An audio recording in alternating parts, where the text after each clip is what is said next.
Kindness is you doing something nice for someone. Kindness is what most people do to people, make them feel happy and like make them feel like they belong. Kindness is it's about caring about others, sharing and helping them when they need and when they're in trouble. Kindness isn't a thing, it's a feeling you get when you help and share with people.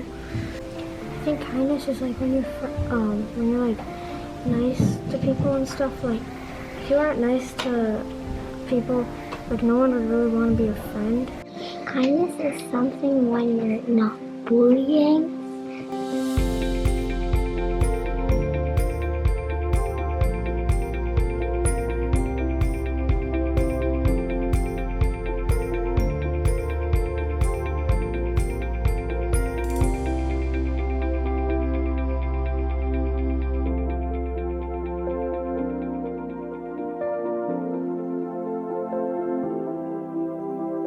What I think kindness is like helping each other, including people and things that you're doing.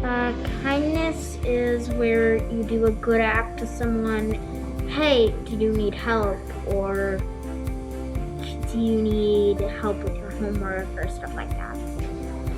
Always take care of other people around you, even if they're meanies. Take care of them, and always never forget, kindness always shows your way. Everyone that's watching this should do something nice for someone, or someone asks you to do something and you're too busy to do it, or you could do it for them.